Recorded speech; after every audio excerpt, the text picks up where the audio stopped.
Hello everyone welcome back to my channel Mala's food magic. आज আমি বানাবো কড়াই চিকেন। তাহলে চলুন বানাতে শুরু করি কড়াই চিকেন।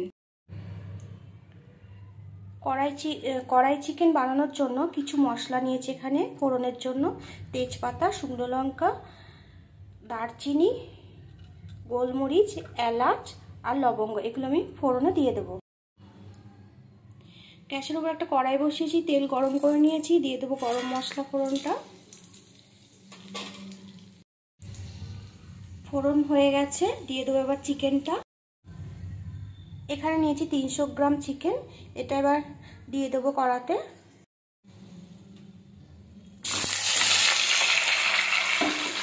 চিকেনটা ভালোভাবে ভেজে নেব। ভালোভাবে চিকেনটা ভেজে নেব। চিকেনটা ভেজে নিয়েছি।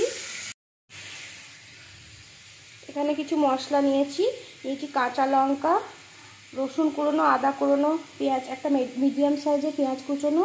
এখানে আছে টক দই, আমি হালকা বেসন দিয়ে, অল্প বেসন দিয়ে আর জল দিয়ে ফেটিয়ে নিয়েছি।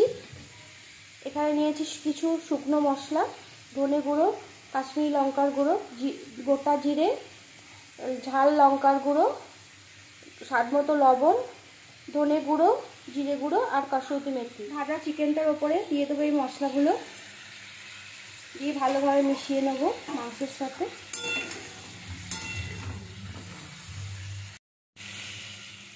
চিকেনের সঙ্গে মশলা ভালোভাবে মিশিয়ে নিয়েছি। এবার এর মধ্যে দিয়ে দেবো পেঁয়াজ কুচনো, দিয়ে দেবো আদা কুচনো, দিয়ে দেবো রসুন কুচনো। সব কিছু আবার ভালোভাবে মিশিয়ে নেব।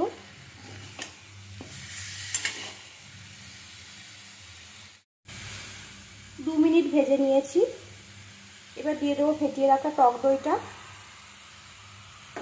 আর দিয়ে দেবো সামান্য জল।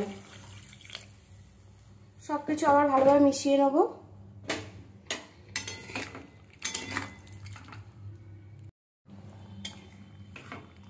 সব কিছু ভালোভাবে মিশিয়ে নিয়েছি।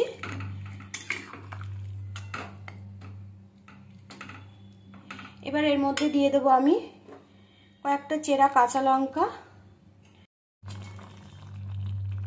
এবার দিয়ে দেবো চাপা 15 মিনিটের জন্য। 15 মিনিট হয়ে গেছে,